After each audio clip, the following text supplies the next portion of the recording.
Bien le bonjour à vous toutes et tous, le rendez-vous Forum Santé en compagnie d'Alain Pestalozzi. Bonjour. Bonjour Maria. Bonjour, bonjour. Bonjour à tous. Bonjour. Alors, aujourd'hui, nous allons parler de bébés. Oui. Hein, et la question que l'on se pose, c'est que faire lorsqu'un bébé régurgite? Oui. Alors ça veut dire quoi déjà? Déjà, on va commencer par dire, c'est qu'est-ce quoi que ça veut dire? bébé qui régurgite? Alors, vous avez votre bébé dans le bras, hein, là, Ouais. hein, on sent l'expérience là quand même, Ouais. et tout d'un coup, ça repart. Ça repart, ouais. Ou alors vous le mettez sur l'épaule pour après le biberon pour que il Le fasse son rond. rot, et à ce moment-là, pouf, vous avez plein de d'eau. Alors, déjà, pourquoi un bébé régurgite? C'est parce qu'en fait, son estomac, qui est par là, Ouais. quand il est plein, il a tendance à refluer, on dit. C'est-à-dire ce qui est plein repart par le haut.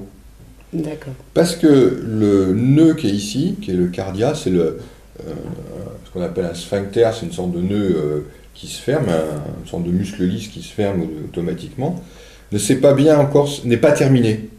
D'accord. Les gros œuvres chez l'enfant est fait, mais pas les finitions. Et ça, c'est une finition qui est pas faite.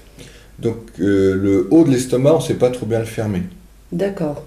Et à ce moment-là, après un biberon, surtout un biberon important, on va en parler, ça repart.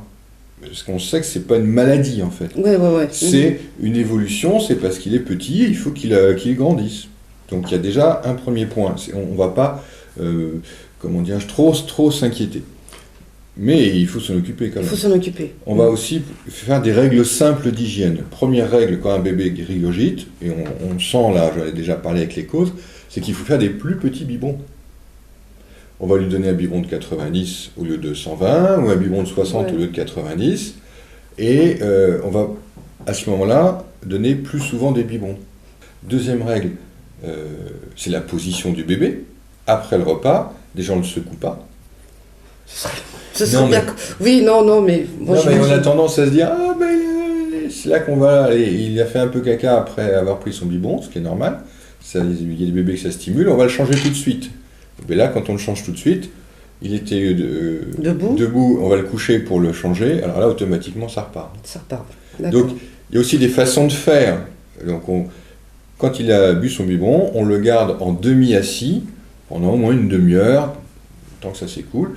Puis s'il a les couches à changer, on va attendre un petit peu. Un bébé qui régurgite, vous ne cassez même pas la tête, vous allez chez votre pharmacien et vous demandez un lait anti-régurgitation. Un lait anti-reflux chez un bébé, c'est un lait qui est épaissi. Pour que ça flotte en haut de son estomac, le lait, sans ressortir. D'accord. C'est plus lourd, c'est pas plus lourd, il y a une sorte d'épaississant pour éviter que ça reparte trop vite. Donc ça c'est bien. Mais il y a des marques, vous allez avoir l'épaississant, vous mettez dans le biberon et l'épaississant il est dedans. Et donc ça s'épaissit dans le biberon.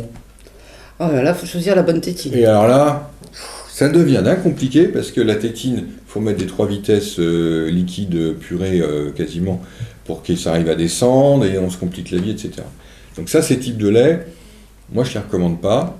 On peut faire beaucoup plus simple, c'est utiliser des laits qui vont épaissir au contact, enfin dans le corps, parce qu'il fait un petit peu plus chaud dans le corps, c'est une question de température, il fait un petit peu plus chaud, ils vont s'épaissir à ce moment-là. Alors, là on est en train de parler des laits, mais la maman qui allait. Même chose. Parce que, quelque part, on ne sait pas la quantité qu'il prend, le bébé. Oui, alors, il faut bien savoir que, j'ai dit une chose tout à l'heure, c'est qu'un bébé qui allait, déjà, il est plutôt dans la tranche des 1 à 2 mois, maxi. Alors, souvent, les grosses régurgitations, elles arrivent plutôt un poil plus tard. D'accord.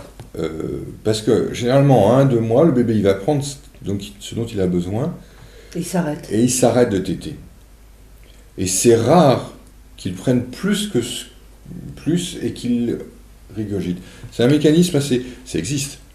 Mais la plupart des enfants se régulent finalement pas mal et ne prennent pas trop en tétée. Et bon, un bébé va facilement prendre que 35, 40 millilitres sur une tétée. Par contre, il va réclamer plus souvent je rappelle. Ce qui est quelque part une forme de régulation automatique. Et en plus, on le garde en position d'allaitement.